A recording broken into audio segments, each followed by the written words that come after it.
In here I have some cornmeal fine as well as white flour for Trinidadian fried bakes. I'm adding some baking powder. I'm now just going to give it a quick stir before adding sugar, yeast and water into the center. I'm going to do things a little different and add some turmeric. I'm also adding some garlic granules. Again, I'm doing things a little different from usual. In addition to some nutritional yeast, I've also added some yeast, which is what sets this apart from Jamaican fried dumplings. I'm adding some sugar in the center where the yeast is, and then I'll be adding some liquid and leaving it to rest for about 20 minutes.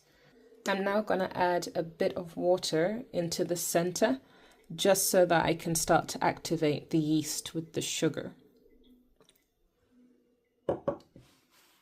I'm now going to add 3 tablespoons of vegetable suet, or if you don't have this, margarine or vegan butter.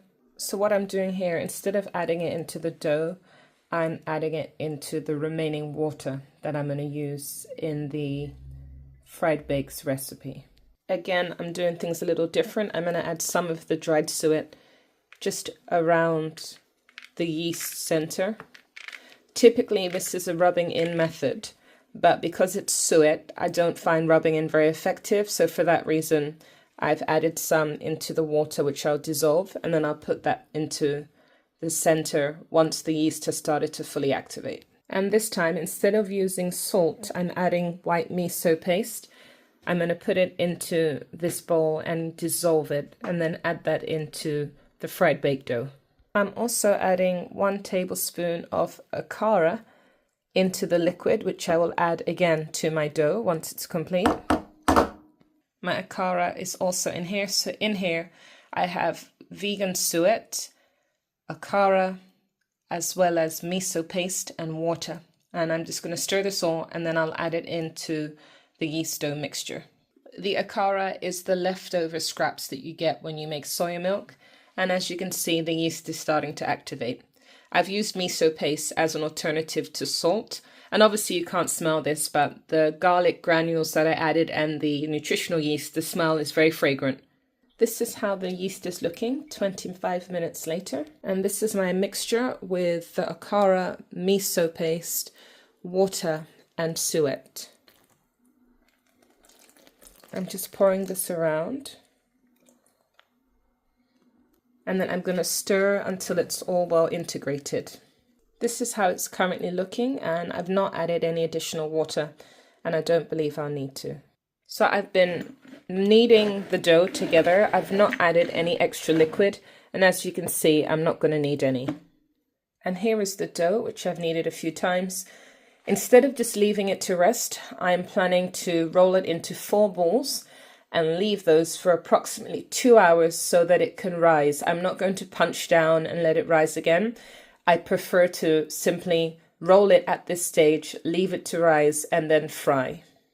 I've just separated them into 4 balls, and then I'm going to roll them in my hands and then leave them on this tray that I've dusted with flour to prevent it from sticking on the tray. I've now rolled them out. As you can see, they are 4 fried bake.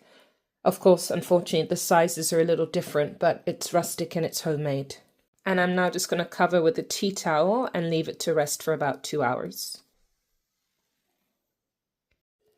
So now I'm going to have a look at the dough, which has been resting for the past 2 hours. And as you can see, it has increased in size.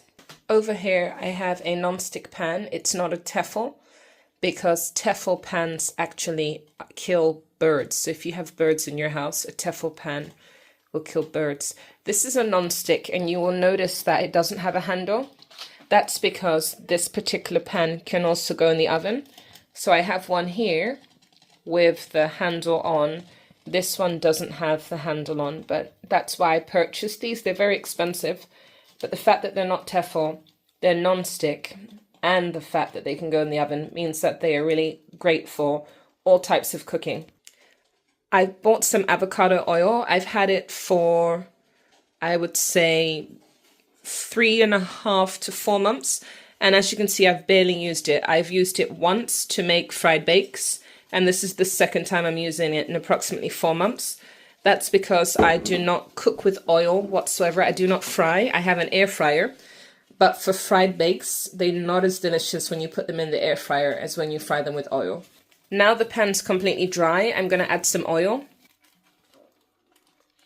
The problem with non-stick is that, as you can see, the oil, although it's spreading, it sort of struggles to really take full position on the frying pan. Once the oil's hot, I will then add all 4 fried bakes and then just reduce the temperature. As you can see, the pan is smoking. Now that's not from the oil, it's just because the pan is incredibly hot. Now I'm just going to test to see if the oil is hot enough. If it sizzles, then that means the oil is hot enough. And because I want it to be fully coated in oil, I'm just moving it around in the pan. I'm actually using this spoon that comes in my rice cooker so that I can pick them up very easily without having to keep washing my hands, because of course I'm touching my phone, and as I'm sure you would know, phones are full of bacteria. I've just flipped this one over, and as you can see, it's got a lovely golden color. And as they're frying, they will of course increase in size. The key is to maintain control, which is to move them around, to lower the temperature as you fry, and to constantly move them around. That way they're going to be evenly colored. And here all 4 of the fried bakes are on the pan. Compared to usual, when I've made these before, they're incredibly flat. These are the way that I typically make them. And the way in which I rolled them, as you can see, they're more like burger buns or rolls, which means that it tends to be very, very thick by the time I have filled it with guacamole, vegan sausage, as well as tomato, raw onion if I have, vegan bacon, fried plantains. So by the end, these are very hard to hold. But of course, if you would rather have them be flatter, then I would recommend you just press them down a bit more and stretch them out so that you'll have a bigger surface area.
And to check they're cooked, I'll do what my mum does, which is use a fork and then she pokes it inside.